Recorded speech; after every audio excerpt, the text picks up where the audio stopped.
आदाब नाजरीन, खैर मकदम में आपका जी सलाम में। और आज का मुद्दा लेकर हाजिर हूं मैं सऊद मोहम्मद खालिद। आज का मुद्दा है एक बार फिर से रोहिंग्या मुसलमान।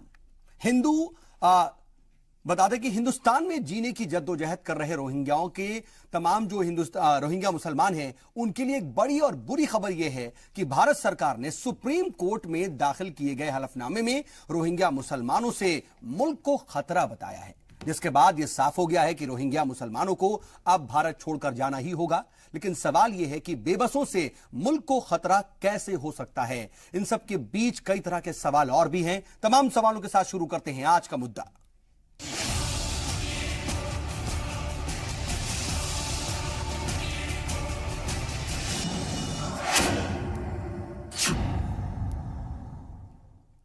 तो आपको बता दें कि म्यांमार में जारी कत्लेआम से अपनी जान बचाकर भागे रोहिंग्या मुसलमानों पर मुसीबत का पहाड़ हिंदुस्तान में भी टूटा है। मरकजी हुकूमत ने सुप्रीम कोर्ट में दायर किए गए हलफनामे में यह साफ कहा है कि रोहिंग्या मुसलमानों से मुल्क को खतरा है।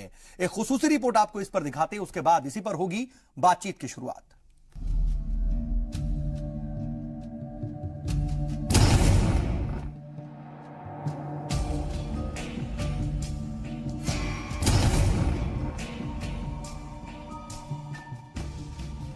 रोहिंग्या खून में डूबा एक वो लफ्ज है जिसके आगे दुनिया के सारे दर्द लिख दिए गए हैं। लिख गई रोहिंग्याओं के नाम पर जुल्म की आखिरी रुदाद।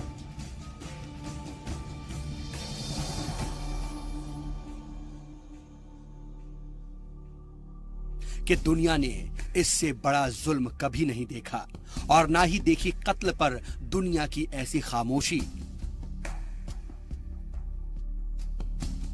जालिम जब जुल्म की हदों से गुजर जाता है तो मजलूम के दर्द का एहसास मर जाता है।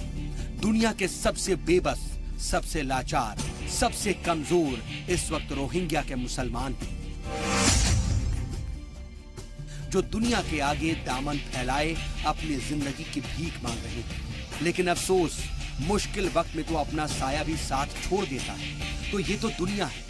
जालिम के जुल्म से अपनी जान बचाकर हिंदुस्तान को पनाहगाह बनाने वाले रोहिंग्या मुसलमानों पर फिर मुसीबत का पहाड़ टूटा है। 16 पन्नों पर लिखी रोहिंग्याओं की बदकिस्मती की तहरीर से उनकी जीने की आस टूट गई है। मुल्क हिंदुस्तान की सरकार का हलफनामा पढ़कर रोहिंग्या मुसलमानों की जीने की आस फिर से टूट गई है। सरकार ने मुल्क की सबसे बड़ी अदालत में हलफनामा दायर कर कहा है कि रोहिंग्या मुसलमानों से मुल्क की हिफाजत को खतरा है, जिसकी बिना पर मरकजी हुकूमत रोहिंग्या मुसलमानों को हिंदुस्तान में नहीं रख सकती है। साथ ही हलफनामे में कहा गया है कि रोहिंग्या मुसलमानों के तार पाकिस्तानी दहशतगर्दों के साथ जुड़े हैं, जो मुल्क के लिए खतरा साबित हो सकते हैं। और रोहिंग्या मुसलमानों के पास UN के दस्तावेज भी नहीं है, जिसकी बिना पर उन्हें भारत से जाना ही होगा, जिस पर अदालत अब 3 अक्टूबर को सुनवाई करेगी। होम मिनिस्ट्री को जो भी एफिडेविट फाइल करनी थी, वह एफिडेविट के बारे में आप सबको जानकारी है। अब जो भी फैसला होना है वह कोर्ट के द्वारा फैसला होना है। मैं समझता हूं कि हम सबको कोर्ट के फैसले की प्रतीक्षा करनी चाहिए। अपनी उखड़ती सांसों के बीच बेबस अपनी आखिरी ख्वाहिश पनाह बता रहे हैं। मरती हुई सांसें कहती हैं कि हमें और जीना है दुनिया वालों। मुझे मेरी मौत से पहले तुम ना मारो। पूछो माँ के कटे हुए जिस्म से, पूछो मासूम बच्चों की लाशों से, पूछो लाशों के मलबे से कि बताओ मेरे कत्ल की वजह है।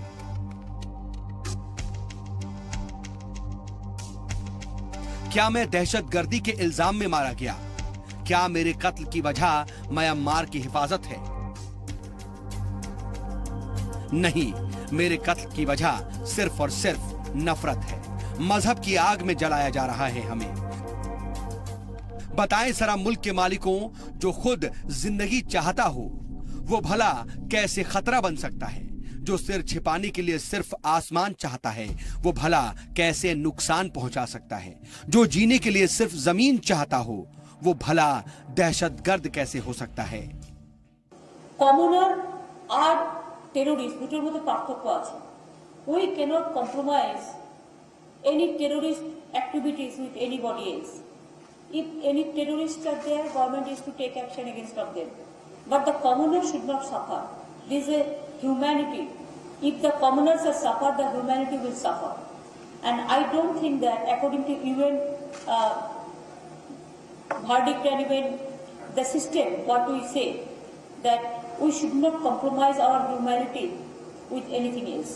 अमानवीय चेहरा है इस सरकार का, in human face of this government, वो एक्सपोज हो गया है इस मामले में।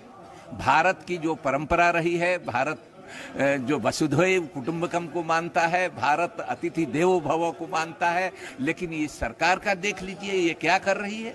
वहाँ तो हिंदू भी मारे जा रहे हैं, मुसलमान भी मारे जा रहे हैं। फिर जो ह्यूमन राइट कमीशन है यूएनओ का, उसका जो ये है उसके भी आदेश को, उसकी भी सलाह को नहीं मान रहे हैं। छोड़ दीजिए दत्तू साहब, जिसको मोदी जी ने खुद बनाया है ह्यूमन राइट कमीशन का चेयरमैन ऑल इंडिया का, वो कह रहे हैं कि सरकार इस तरह का कदम नहीं उठाए, वो भी इसको अप्रूव नहीं कर रहे हैं, फिर भी ये कर रहे हैं।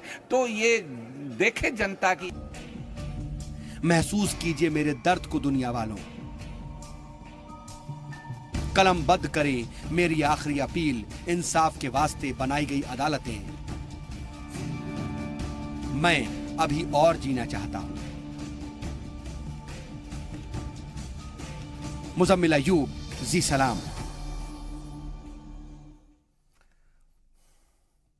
सवाल कई खड़े होते हैं, लेकिन जब रोहिंग्या मुसलमानों पर नजर डाली जाती है तो देखा जाता है कि न सर पर छत है, न बदन पर कपड़ा है, न पैरों में जूते हैं। तो सवाल यह है कि क्या वाकई इनसे मुल्क के अंदरूनी सिक्योरिटी को खतरा है? क्या ये वाकई दहशतगर्दी में मुलव्विस हो सकते हैं? क्या वाकई ये किसी भी दहशतगर्द तंजीम का आसान निशाना बन सकते हैं? क्या वो मोहरा बन सकते हैं? और अगर मोहरा बन सकते हैं तो क्या सिर्फ रोहिंग्या मुसलमान ही बन सकते हैं? क्या वो जो तिब्बत या फिर दूसरे पनाह गुज़ीन हैं, क्या वो मोहरा नहीं बन सकते दहशतगर्द तंजीमों का?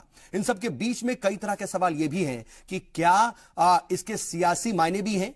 क्या 2019 का चुनाव मोदी सरकार रोहिंग्या मुसलमानों के मुद्दे पर ही लड़ना चाहती है? क्या इसको लेकर के कोई हिंदू कार्ड खेला जा रहा है? ये तमाम सवालात हैं। इन सवालों का जवाब तलाशने की कोशिश करेंगे और इस पर तफसील से बातचीत करेंगे। हमारे साथ इस पर बातचीत के लिए स्टूडियो में 4 खास मेहमान जुड़ चुके हैं। अपने मेहमानों से आपका तारुफ करा देते हैं। हमारे साथ इस वक्त 4 खास मेहमान हैं। हमारे साथ स्टूडियो में मौलाना जाहिद रजा रिजवी साहब हैं, चेयरमैन हैं उत्तराखंड मदरसा बोर्ड के।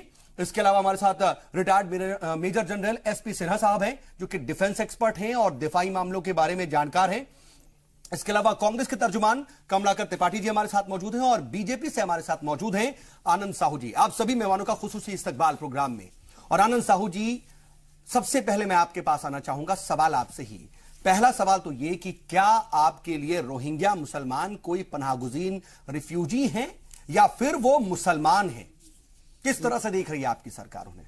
देखिए, सबसे बड़ी ये बात है कि आज जितने भी दुनिया भर में रिफ्यूजी हैं उनको पूरी तरह से पनाहगाह जो है वो सरकार के संरक्षण में दिया जाता है। ठीक है।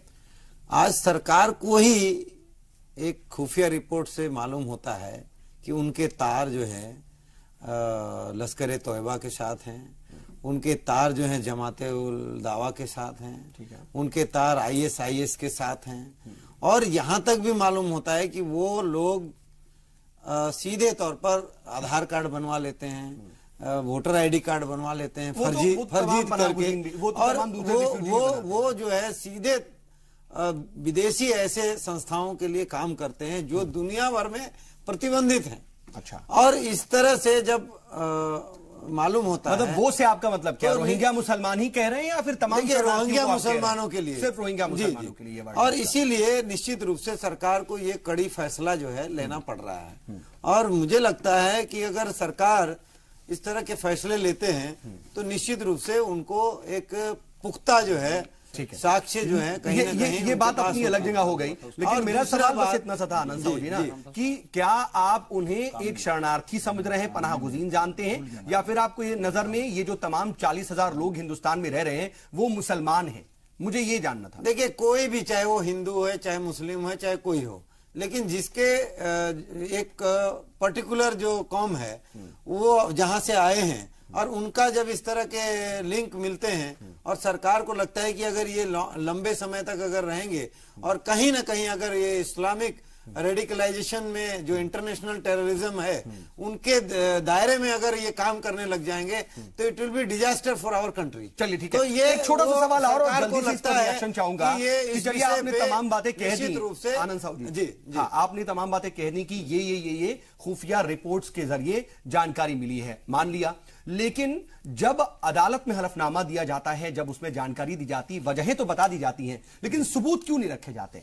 पॉइंट्स आपने दे दिए, कहा जाता है कि बंद लिफाफे में हम कुछ और भी डिटेल्स देंगे, लेकिन वो दिया क्यों नहीं जा रहा है? देखिए, आपके पास 16 पेज की जो रिपोर्ट है, हाँ, उसमें बहुत सारे सबूत लिखे होते हैं, आज भी आपके सामने है वो। लेकिन आप उसमें आप हो सकता है कुछ पॉइंट को आप सकारात्मक लेंगे, कुछ को नेगेटिव लेंगे, लेकिन देश की मजबूरी है।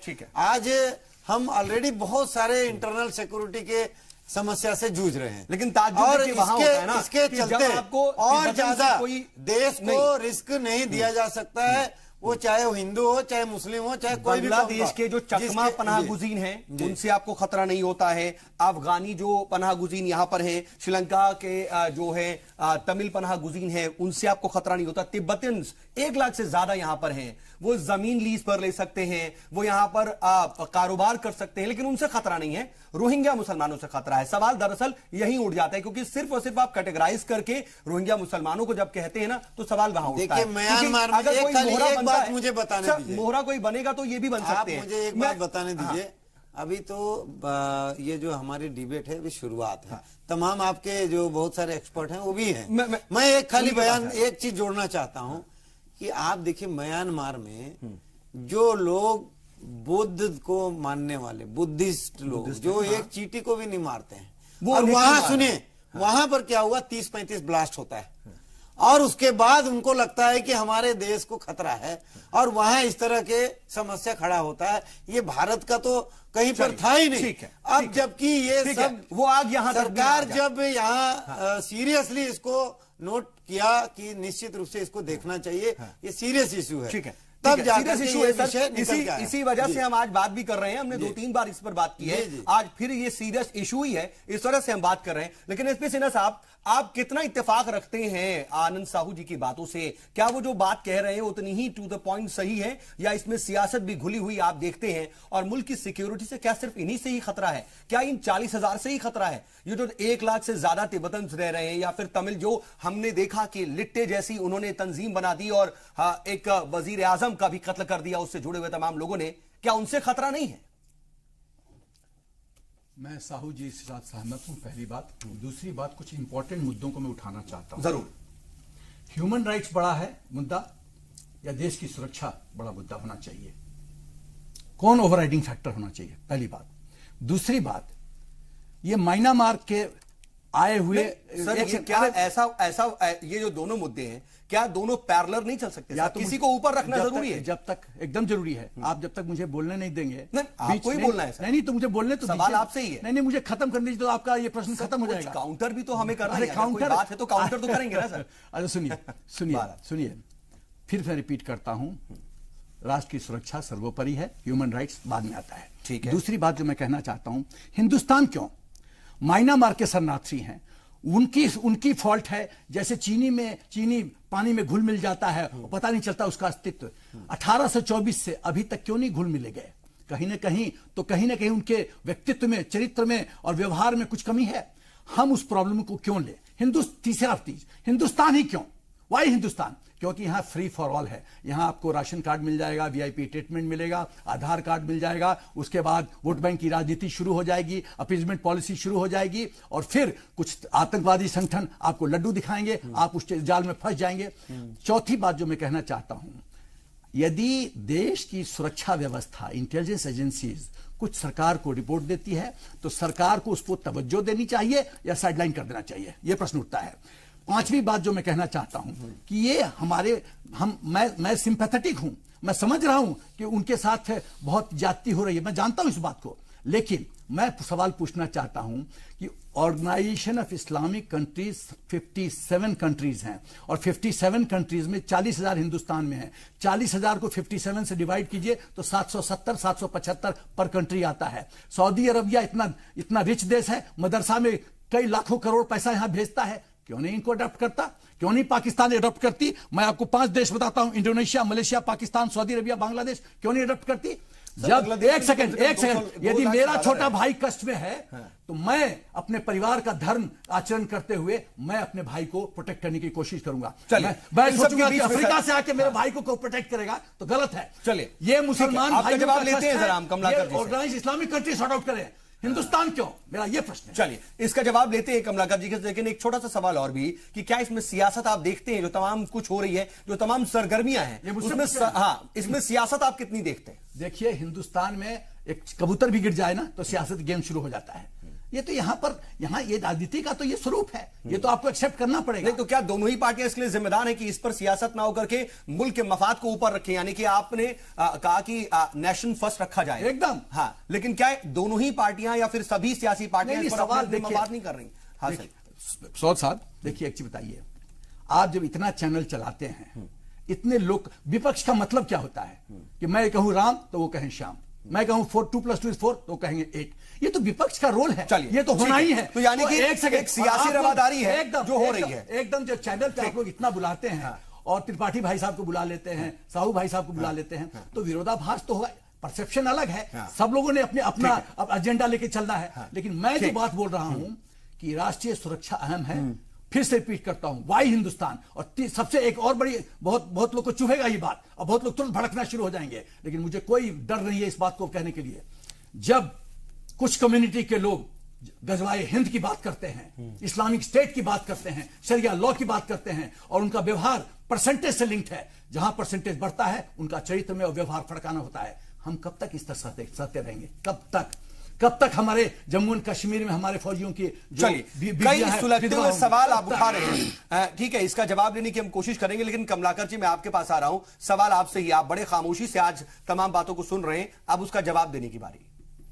देखिए सऊद भाई, सबसे इंपॉर्टेंट बात यह है कि हिंदुस्तान जो है वो वसुधैव कुटुंबकम, सर्वे भवन्तु सुखिनः, सर्वे सन्तु निरामया, सर्वे भद्राणि पश्यन्तु। लेकिन बात कर रहे हैं, 1 मिनट मुझे आने दीजिए, बोलने दीजिए। लगातार भाषण सुन रहा था मैं सबका, मैंने किसी को डिस्टर्ब नहीं किया सऊद भाई, है ना। सर्वे सन्तु निरामया, सर्वे भद्राणि पश्यन्तु, मां कश्चित् दुर्भाग् भवेत्, किसी को भी कोई कष्ट न हो।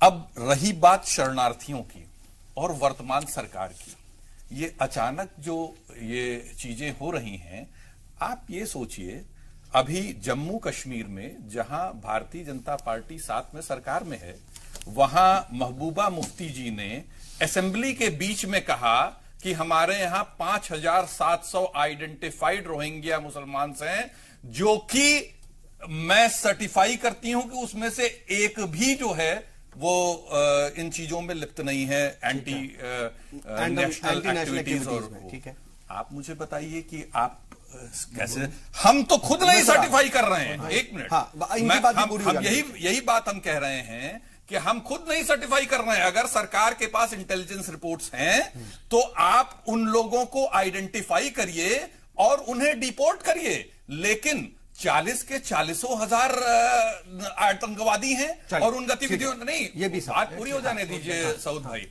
अभी म्यांमार की बात आ रही थी, म्यांमार में रेशियल डिस्क्रिमिनेशन है, जो वो ये मानते हैं कि ये हमारी रेस के नहीं हैं, इसलिए उनके साथ ये किया जा रहा है, और उसके पहले उन्होंने हिंदुस्तानियों के साथ भी किया है। तीसरा, इस सरकार का जो दोहरा चरित्र है, 2015 में एक नोटिफिकेशन लाती है फॉरेनर्स एक्ट में, वो ये कहते हैं कि जो बाहर का जो फॉरेनर हिंदू है, हम उसको यहां पर सिटीजनशिप देंगे, हम उसको यहां पर बाकी सारी सुविधाएं, आधार कार्ड देंगे, सब कुछ देंगे, खाते खोल सकते हैं। ठीक है, isn't it discrimination on the caste, creed, race? अच्छा, आप बेसिक चीज समझिए, पूरे विश्व में जो डॉक्ट्रिन है, तो क्या इम्तियाजी सुलूक हो रहा है? नो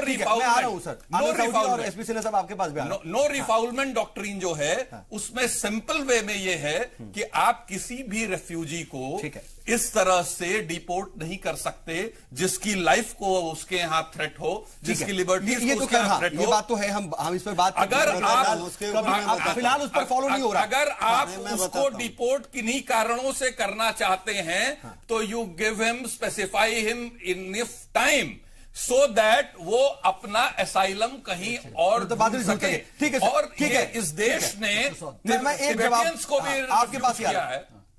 ठीक है सिन्हा साहब, मैं आ रहा हूं और त्रिपाठी जी मैं आपके पास आ रहा हूं, लेकिन जाहिद रजा रिजवी साहब, आप जरा बताइए कि तमाम बातें आप यहां पर सुन रहे हैं और किस तरह की दो तरह की बात यहां पर सीधे सीधे नजर आ रही है, लेकिन आप किस तरह से देखते हैं रोहिंग्या मुसलमानों को, और जो लोग रोहिंग्या मुसलमानों के लिए काम करते हैं, उनकी बेहतरी के लिए काम करते हैं या फिर उन्हें पनाह दिया हुआ उन लोगों ने, वो भी यही कहते हैं कि कभी ऐसा उनको उनकी बातचीत से या उनके बिहेव से कभी ऐसा लगा नहीं कि वो इन चीजों में मुलविस हो सकते हैं। क्या आपको भी ऐसा लगता है? ये जो तमाम बातें हो रही है उस पर क्या कहेंगे? सऊद साहब, आजादी से पहले पूरा बर्रे सगीर बरतानवी हिंदुस्तान का हिस्सा था। कराची, बर्मा, रंगून, ये सब के सब हिंदुस्तान में शामिल थे। आजादी के बाद तकसीम हुई और उसके बाद बर्मा अलग हो गया। 71 में बांग्लादेश बन गया पाकिस्तान की तकसीम के बाद। थोड़ा सा चूंकि हिंदुस्तान से वाबस्तगी बर्मा की समझना भी बहुत जरूरी है। वो कसीर तादाद में वो लोग थे कि जो यहाँ की बरतानवी हुकूमत को तस्लीम नहीं करते थे और वहां चले गए, वहां जाकर जेलों में रहे और जेलों से सजा काटने के बाद उन्होंने वहीं पनाह ली। और उसकी एक जिद्दा मिसाल आखिरी ताजदार बहादुर शाह जफर, उनका मजार वहीं वो दफनाए गए। तो बेईमाना भी हिंदुस्तान का बर्मा से ताल्लुक रहा है। सवाल ये नहीं है, बिल्कुल इस चीज को मैं समझता हूं डाइवर्ट किया जा रहा है और इसको इस मुनज्जम प्लानिंग के तहत मोड़ा जा रहा है कि साहब ये आतंकवाद से इनका ताल्लुक है। अभी तक कोई एक सबूत इस जहन को और इस मुद्दे को डाइवर्ट करने के लिए ये बात कही जाए, चूंकि जाहिर है, लेकिन कहीं एक सबूत आज तक अभी इस बात का फराहम नहीं हुआ, नहीं मिला कि उनका तो होनी चाहिए ना, आतंकवाद से कहीं किसी का एक फर्द का या किसी एक जमात का कोई ताल्लुक रहा हो। सवाल ये पैदा होता है कि हिंदुस्तान में अव्वलन तो 40,000 हैं, ये तमाम अखबार तो मीडिया इसको एक्सेप्ट करती है। किस तरह आ गए 40,000, कैसे आ गए, और आपकी बॉर्डर सिक्योरिटी फोर्स क्या कर रही थी, आपकी एजेंसीज क्या कर रही थी, 40,000 वो दाखिल कैसे हो गए। और तकरीबन इस हुकूमत में गुज़िश्ता हुकूमतें भी का जमाना रहा और मौजूदा हुकूमत को भी 3 साल हो गए, क्यों नहीं उन पर नजर रखी गई। मैं समझता हूं कि इस मामले को, और ये इंतहाई अफसोसनाक पहलू है कि जो इंसानियत का खालिस इंसानियत का मामला है उसको अब इस तरह डाइवर्ट किया जा रहा है। डाइवर्ट क्यों किया जा रहा है? क्या मकसद हो सकता है? हर चीज पर इस मुल्क में सियासत हो रही है। मैं समझता हूं कि देखिए, क्या फायदा, किसको फायदा? भूखे का, जाहिर है कि वो तमाम जमातें जो इस तमाम चीजों से इंसानों की लाशों पर सियासत करना चाहती हैं, भूखे का, गरीब का, मुफलिस का, बेरोजगार का, नंगे का, मरीज का, कोई धर्म और ईमान नहीं जवाब देना चाहेंगे, इसलिए हमको आपके पास पहले गया कि एक सेकंड में अपनी बात पूरी कर रहा हूं कि देखिए ये इंतहाई अफसोसनाक रमिया है। हिंदुस्तान से हमें इसलिए ज्यादा तवक्कुआत है चूंकि हिंदुस्तान की ये तारीख रही है कि ये गरीब परवर मुल्क रहा है। जब किसी पर आफत और मुसीबत और मजलूब और बेसहारा कोई नजर आया तो हिंदुस्तान मजबूती के साथ खड़ा हो गया। ठीक है, हमने रवायत देखी, लेकिन रवायत वक्त वक्त बदलनी भी पड़ती है, जरूरत के मुताबिक बदलनी पड़ती है। अगर आज हमारे साथ ऐसे हालात है कि उस रवायत के तहत आगे बढ़ने में हमारे मुल्क की हिफाजत को खतरा है तो हमको उसको बदलना भी पड़ेगा। मुल्क की हिफाजत को खतरा भी तो हो। अभी हमारे भाई साहब ने कहा कि खुद जो बीजेपी की पार्टनर गवर्नमेंट है उन्होंने ये वो किया है और अभी तक कोई उन्होंने भी सिर्फ वो किया है। चलिए ठीक है, हम दोनों के पास भी आएंगे और साहू जी और एसपी सिन्हा साहब आपसे रिएक्शन लेंगे, लेकिन वक्त एक छोटे से वक्फे का है, वक्फे से लौटते और फिर यहीं से बातचीत आगे बढ़ाते हैं।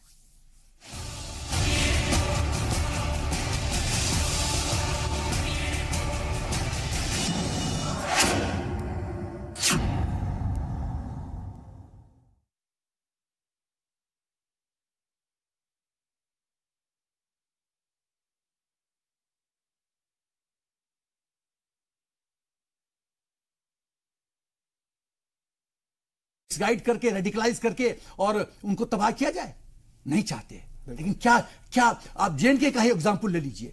जे.एन.के का डेमोग्राफिक पॉपुलेशन क्या था? डेमोग्राफिक पॉपुलेशन शेख अब्दुल्ला के पहले इतिहास उठाइए।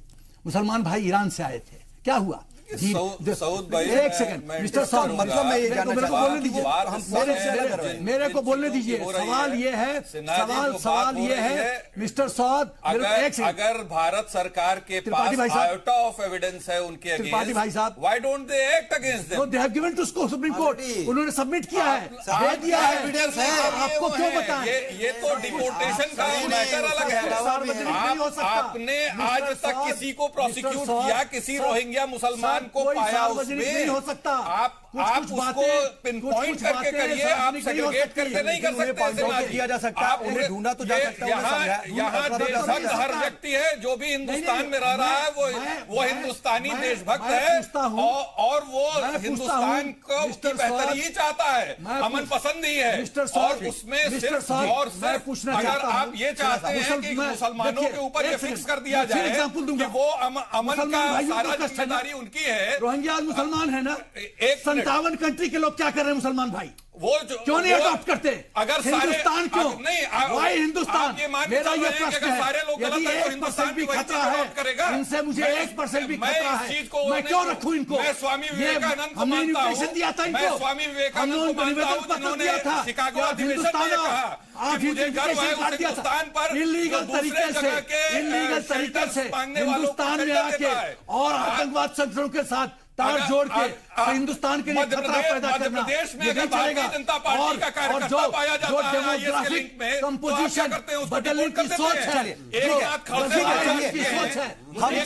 मौजूद रहते हैं, लेकिन इस पर आनंद साहू जी कुछ कहना चाह रहे हैं। आनंद साहू जी, चलिए ठीक है, ऐसे कुछ समझ नहीं आएगा सर, ऐसे कुछ ना समझ नहीं आएगा। गुलाम बनाना चाहते हैं, हम पॉइंट पर रहते हैं ना। ठीक है, आनंद साहू जी इस पर जोड़ना चाह रहे हैं। त्रिपाठी जी में आ रहा हूँ, त्रिपाठी जी और सिन्हा साहब में आ रहा हूँ। जो आज एक ट्रेंड बन गया है कि रिटायरमेंट के बाद त्रिपाठी जी सत्ताधारी पार्टी के पक्ष में इस तरह से बोलकर गलत बात है। हिंदुओं को गुलाम, हिंदुओं को गुलाम।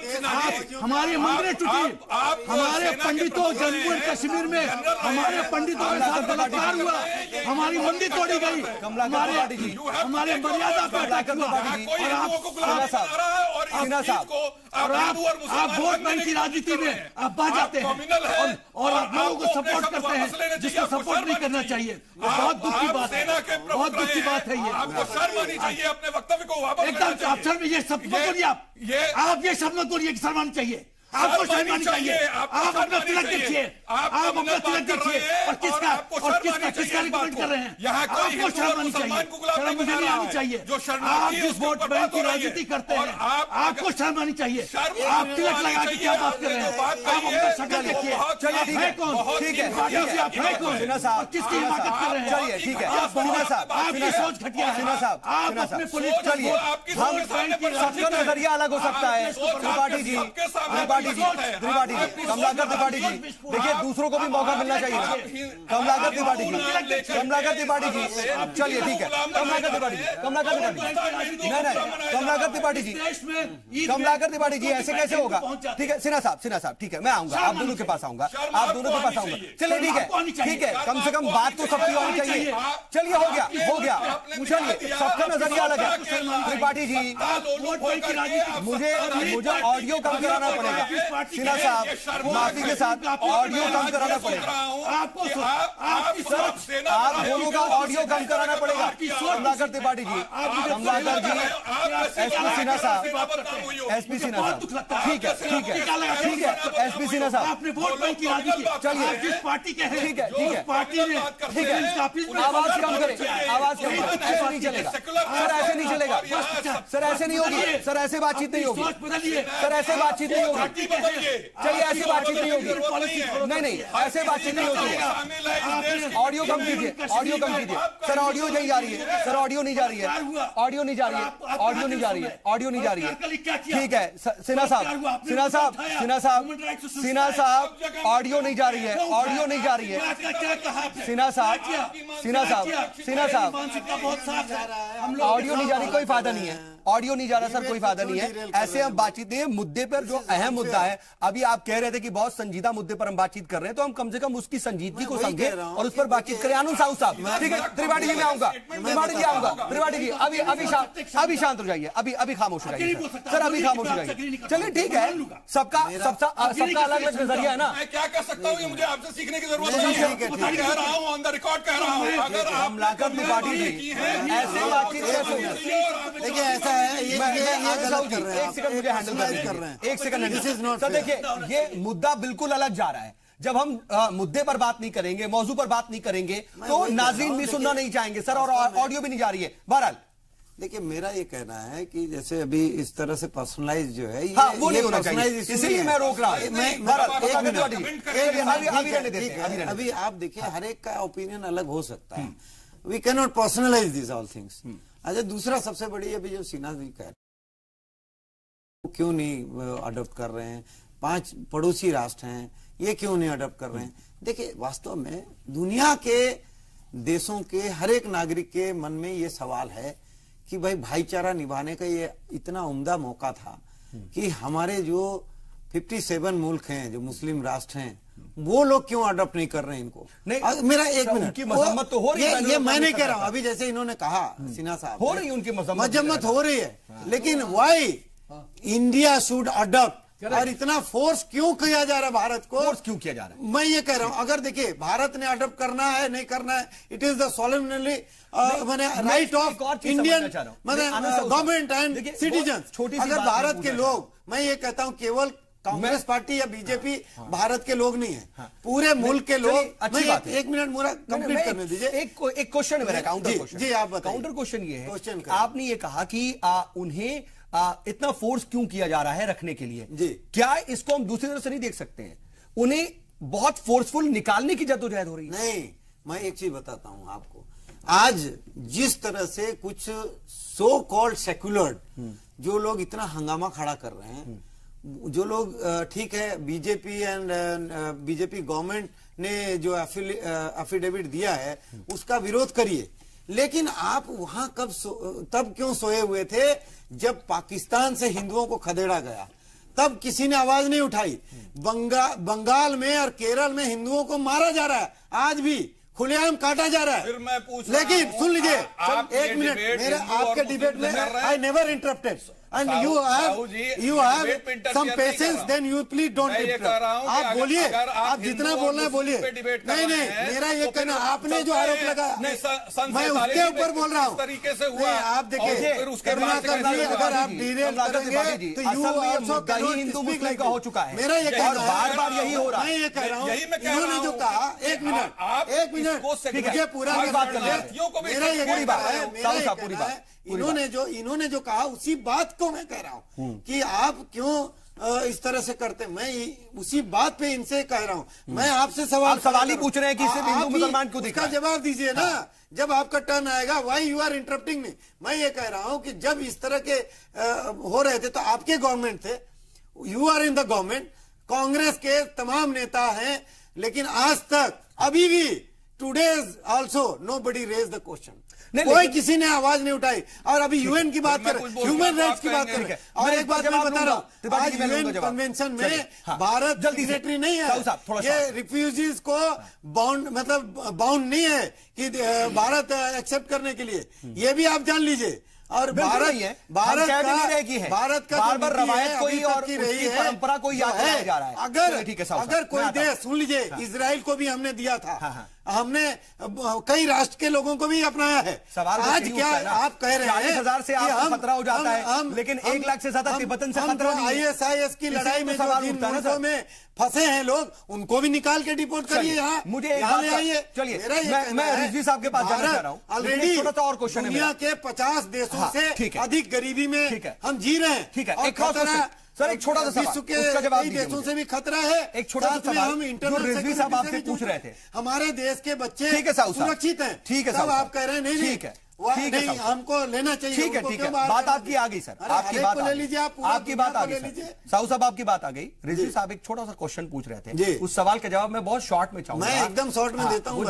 सवाल यही है कि आखिर क्यों आपको सिर्फ और सिर्फ रोहिंग्या मुसलमानों में ही डर नजर आता है? एक तो बुनियाद दे दीजिए, एक सबूत दे दीजिए। वो सबूत मांग रहे थे, कई सबूत है। मैंने कहा शुरू के ही बयान में कि इनके लिंक्स जो हैं और ये लोग काम कर रहे हैं, कहना और अलग लोगों होता है, को सुन लीजिए, कहना नहीं, they are working full time, full proof. इनके बैंक के साथ लेन देन हुआ, हवाला है। सुन लीजिए, एक मिनट मेरा सवाल को पूरा करने दीजिए, जवाब ले लीजिए। हवाला के द्वारा पैसे आ रहे हैं इनके पास, ये रेडिकलाइजेशन मूवमेंट में जुड़े हुए हैं। और इतना ही नहीं, सुन लीजिए, म्यांमार में 3 अलग अलग ऑर्गेनाइजेशन, सर आप बारिश में और बिना चप्पल के बेचारे रहते हैं। कोई भी क्या वो जम्मू कश्मीर में जो आतंकवादी गतिविधि में है, वो क्या उनको छत है क्या? वो कहां से आ रहे हैं? जमीन के अंदर से निकल के आ जा रहे हैं, खोद करके सरहद पार करके आ रहे हैं। आतंक तो यहाँ पर रह रहे हैं झुग्गी बस्तियों में, उनके अलावा कारोबारी का पैसा मैं सिर्फ अकाउंट नहीं है सर, उनके पास बैंक अकाउंट नहीं है, पनाह दिया जा रहा है, उनके पास बैंक अकाउंट नहीं है। बैंक अकाउंट तक आप नहीं बता पा रहे कि कौन से रोहिंग्या मुसलमानों के पास बैंक अकाउंट है। आप इन्होंने अगर आइडेंटिफाई किया और मैं वही पूछ रहा हूँ, आइडेंटिफाई किया तो सामने ले आए। आज तक इन्होंने किसी को प्रोसिक्यूट नहीं किया। उसीलिए यही सवाल पूछ रहा हूं। नोटबंदी के थ्रू हवाला खत्म कर रहे थे, हवाला से चीजें अरे पाकिस्तान से जो आतंकवादी यहाँ आके मार, पाकिस्तान सुनिए, कश्मीर है आपके अंदर सुनने का दम नहीं है। कश्मीर, मैं एक बात कह रहा हूँ, खाली कश्मीर में महबूबा मुफ्ती का आपसे हाथ जोड़ के कश्मीर में महबूबा मुफ्ती का सुन लीजिए सर, आप वहाँ गवर्नमेंट में हैं। देखिए, आप you don't have the patience. मैं एक चीज खाली बोल के खत्म करता हूं। मैं ये कह रहा हूं, पाकिस्तान को हमने जो प्रूफ दिए हैं, डोजियर दिए हैं नंबर ऑफ टाइम्स, उस पे कार्रवाई करने के लिए दुनिया भर के देशों का दबाव देने के बाद भी कार्रवाई नहीं हो रहा। आप कह रहे हैं ये अगर प्रूफ था तो कार्रवाई क्यों नहीं की? क्या मजाक बना? अरे आप साहब तो क्या मजाक कर रहे हैं? चलिए जनाब, आप देश को साहू साहब आपको भी आप समुद्र में डाल दीजिए। पूरे भारत के हिंदुओं को पहले दफन करिए, उसके बाद दुनिया भर के मुसलमानों को आप रखिए। हम लोगों को दफन करके हाथ में है सर। हम लोगों को जीने का अधिकार नहीं है, लेकिन क्योंकि हम हिंदू हैं। यही आप कह रहे हैं, करिए आप। और कांग्रेस दिस रेडिकलाइजेशन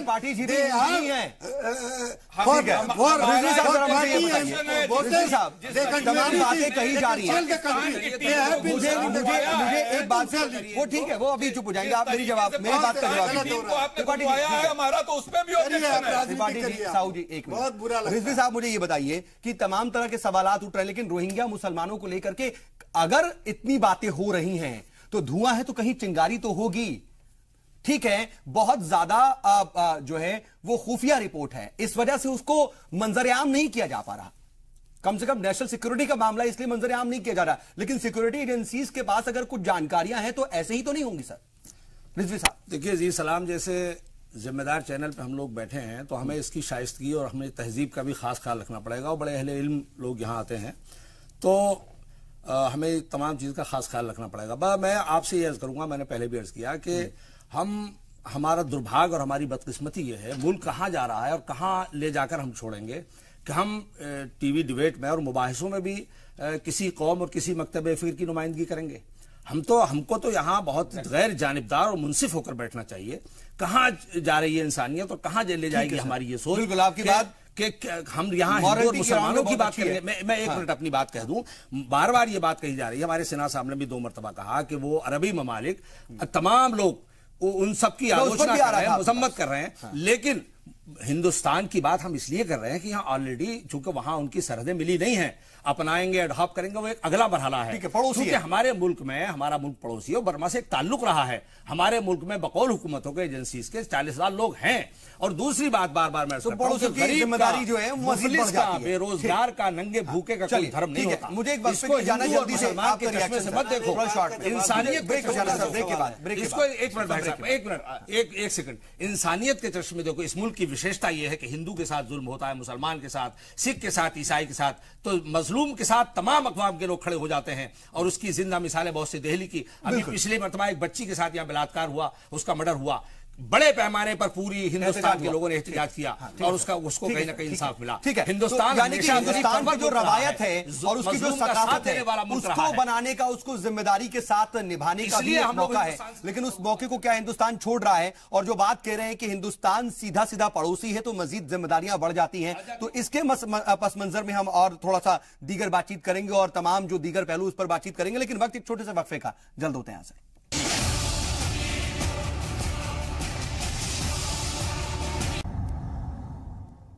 तो बात रोहिंग्या मुसलमानों की हो रही है और इस पर सियासत भी मुल्क में खूब हो रही है, लेकिन इन सब के बीच में जो मुस्लिम ममालिक हैं उनकी जिम्मेदारी पर भी कई तरह के सवाल उठते हैं कि क्यों आखिर मुस्लिम ममालिक साफ तौर पर सामने आकर के उनकी जो है रहबरी के लिए, उनकी रहनुमाई के लिए आगे नहीं आ रहे हैं। और तमाम जो मुल्क में इसको लेकर के सियासत हो रही, इस पर तो हम बातचीत कर ही रहे हैं। रिजवी साहब, मैं आपके पास आऊंगा और उसी बातचीत को हम आगे बढ़ाएंगे, लेकिन साहू साहब इन सब के बीच अपना एक सवाल जोड़ रहे थे और आप ही से सवाल था। साहू जी, नहीं, आपने कहा रिजवी साहब कि वहाँ गए थे 100-150 साल पहले और उसके बाद वहाँ जेल में रहे और वहाँ से निकल करके वहीं बस गए, और इसका जीता जागता उदाहरण भी आपने दिया, किस तरह से क्या है सारा इतिहास जोड़ करके आपने बताया। आज आप बताइए कि 100 साल से अधिक समय गुजरने के बाद अचानक क्या हो जाता है कि कौन सी मुसीबत की पहाड़ गिर जाती है कि वहां के लोग, जो मैंने शुरू में ही कहा था कि एक मक्खी और एक चींटी को भी नहीं मारते, वो अहिंसा के पुजारी हैं। चलिए, विश्व बंधुत्व की बात करते हैं। बहुत इंपॉर्टेंट पहलू रह गया। क्या बात है हमारे पास जो उन्होंने इस तरह के, ठीक है, आखिरी के कुछ मिनट शुरू कर दिए। मैंने जैसे सवाल आ गया, जिसका जवाब ले लेते हैं। सवाल आप समझ गए होंगे रिजवी सर, मैं उसका जवाब चाहता हूं, लेकिन ठीक है, पहले इसका जवाब दीजिए। देखिए, आपने कहा कि 100 वर्ष का अरसा गुजर गया। उनका बड़ा जुर्म यह था कि उन्होंने बरतानवी हुक्मरानों की हुकूमत तस्लीम नहीं की, उनका तसल्लुत तस्लीम नहीं किया, और वहां जेलों के बाद, सजाएं काटने के बाद जो लोग वहां रहे, स्थापित हुए और कुछ फरार हुए, कुछ छुपे, लेकिन बुनियादी नहीं कायम कर पाए। बुनियादी तौर पर वहां सबसे बड़ा जुर्म उनका यही था, इसी की पादाश और इसी की सजा मिली इसी वजह से कि उन्होंने उस हुकूमत को वहां तस्लीम नहीं किया और अंग्रेजी हुक्मरान हुकूमत के वो मुखालिफ रहे। नतीजा ये हुआ कि रोजे अव्वल से उन पर मजालिम का सिलसिला शुरू हो गया। 1962 में फौजी इख्तिदार के बाद यहाँ पर तो तशद्दुद की वजह दूसरी है, ठीक उलट है ना। यहाँ पर तो वहां पर जो उनके ऊपर जो जुल्म सितम या जाती हो रही है उसकी वजह तो यही बताया जा रहा है कि वहां के लोग ये जानते हैं कि वो बरतानवी हुकूमत के हामी थे, उनका वो साथ देते थे। ये बात नहीं सर, क्यों नहीं यही तो साफ हो पाई? तारीख को गलत तौर पर तोड़ मरोड़ के पेश किया गया है। ये बात अगर एक आदमी, दो आदमी को गलत पेश किया जा सकता है, पूरी तारीख कैसे बदली जा सकती है? कहीं है नहीं इस बात, इतिहास में कहीं जिक्र नहीं है। मैं बता रहा हूं, ठीक है, इस पर जवाब मैं बताता हूं। बहादुर शाह जफर कहाँ, मैं बताता हूं, बहादुर शाह जफर, वो सब ठीक है, आप बोल रहे हैं, उनको पादाश और उनको यही सजा मिल रही है, यही कारण हुआ। और रोजे अव्वल से उन पर जुल्म ढाए गए, उनको शहरियत की खत्म की गई, उनको वहां नागरिकता नहीं मिली और उन पर जो जो मजालिम हो सकते थे। 1962 में जब फौजी जनरल वहां आया, उसके बाद से साहू साहब से मैं जवाब ले लेता हूं। ठीक है, उसके 3 बड़े कारण हैं, शॉर्ट में लिखे सर। मैं पहला कारण, लास्ट 2 मिनट है। पहला कारण तो इन्होंने कहने लगे कि हम यहाँ एक अलग देश बनाएंगे, मुस्लिम राष्ट्र, एक नारा इन्होंने दिया। ठीक है। दूसरा उन्होंने शुरू कर दिया जो रेडिकलाइजेशन मूवमेंट्स के जो बड़े बड़े इंटरनेशनल उनके साथ जुड़ा उनका निकला। उसके बाद सुनिए 30-35 बमबारी वहां किया गया, धमाके हुए, भयानक आतंक मच गया। उसके बाद ये आर्मी को लगा करके सरकार ने इन सब के बीच में जो पनाह गुज़ीन यानी कि शरणार्थी कानून है, अब आप ये लोग, आप जवाब नहीं है, उसके बारे में जानना तोड़ मरोड़ के पेश कर रहे हैं। शरणार्थी कानून कोई है नहीं हमारे वहां, तो क्या पनाह गुज़ीनों यानी कि रिफ्यूजीज को लेकर के डिस्क्रिमिनेशन हो रहा है मौजूदा वक्त में? आप ये हम रोहिंग्या मुसलमानों की बात नहीं करते, हम किसी एक तबके की या एक फिरके की बात नहीं करते, ओवरऑल रिफ्यूजीज की बात करते हैं। मैं एक चीज कहूं जी, ये मेरा पर्सनल ओपिनियन है जी। विथ इमीडिएट इफेक्ट जो भी यहां इमिग्रेंट्स आना चाहते हैं, चाहे वो किसी धर्म का हो, दरवाजे बंद करो। हमारा आवर हैंड्स ऑलरेडी फुल, हमारा our hands already full, already हम फुल हैं, हम फुल हैं। यहाँ तो हाउसफुल है, हाउसफुल में फिर बेडरूम कोई खाली नहीं है। तो सर क्यों घुसाना चाहते हो? शरणार्थी पहले से यहाँ मौजूद हैं, एक सेकंड, उनको भी यहाँ से निकालिए। एक सेकंड, 1,10,000 फिर वही बात, तिब्बती मेरी मौजूद सेंटेंस हैं। सुने नहीं, नहीं, मेरा बात सुने अभी की बात की तारीफ विद कर रहा हूं। इमीडिएट इफेक्ट, विद इमीडिएट, चाहे वो किसी धर्म का हो, चाहे हिंदू का नहीं हो, बंद करिए दरवाजा। वो भी होगा साहब, आप ही की बात की तारीफ कर रहा हूँ। दूसरे आप यही बात कह रहे हैं, वो भी हो सकता है, होगा बहुत हो गया, जो भी इस देश में उसको बाहर किया जाए। सोमालिया, तो अफगानिस्तान, क्या तो कल को अगर कोई हिंदू शरणार्थी भी आएगा तो क्या सऊदी आप उसको भी बाहर करेंगे? चलिए, अपने आप में यही बहुत बड़ी बात है, उसको भी बाहर करना चलिए अपने आप में यही बहुत बड़ी बात है कि बीजेपी ये कह रही है कि अगर शरणार्थी होगा, चाहे वो हिंदू या मुसलमान, उसके खिलाफ एक्शन होगा, क्योंकि हम तो ऑलरेडी हाउसफुल है। कमलाकर जी, फाइनल कमेंट आपका 5 सेकंड में। देखिए, सिंपल सी बात है, मोदी जी हमारे म्यांमार से अच्छे संबंध हैं। शॉर्ट में सर, यहाँ की हुकूमत को चाहिए, मोदी जी को चाहिए कि वो प्रेशराइज करें म्यांमार को कि वो अपने लोगों को डिप्लोमेटिक अप्रोच है। और लेकिन होता यह है कि जब वो जाते हैं वहां मिलने, तो वो सिराथू से भी मिलते हैं, अच्छा, जो कि इस सारे मूवमेंट को इंस्टिगेट कर रहा है। ठीक है, और दूसरी चीज ड्यूअल पॉलिसी नहीं होनी चाहिए। आप हिंदुओं को 2015 के नोटिफिकेशन में इन्वाइट कर रहे हो। 5 सेकंड था लेकिन 20 सेकंड हो गया। ठीक है साहू जी, डुअल पॉलिसी नहीं है, आप कह रहे हैं अभी हम उस पर नहीं जा रहे ना सर, हम उस पर जा ही नहीं रहे। हाँ, डुअल पॉलिसी की बात कर रहे हैं, डुअल पॉलिसी नहीं, आप अभी ये साफ कर रहे हैं कि हाँ डुअल पॉलिसी नहीं अपनाएंगे? बिल्कुल नहीं। देखिए, मेरा एक ही कहना है कि अगर मैं भी मैं एक भारत का नागरिक हूं, अगर मैं देश के खिलाफ काम करूं तो मुझे भी कड़ी, ठीक है, नहीं, सजा अभी आप देश निकाला शरणार्थियों पर जो बोल रहे थे कि चाहे वो हिंदू हो चाहे मुस्लिम हो, सभी के खिलाफ एक्शन होगा। और सिन्हा साहब, आपका तो रिएक्शन आ गया, इमीडिएट इफेक्ट ये काम करना चाहिए। रिजवी साहब, रख लिया जाए। ये रोहिंग्या जो है, हाँ, ये सिटिंग डक है। ठीक है, सिटिंग डक है, सिटिंग, हाँ ठीक है। रिजवी साहब, 5 सेकंड में फाइनल कमेंट आपका। मुस्लिम ममालिक क्या अपनी जिम्मेदारी निभा रहे हैं? ये बात छूट रही है, इसलिए मैं चाहूंगा 5 सेकंड में आपके, क्या उन पर तनकीद नहीं होनी चाहिए?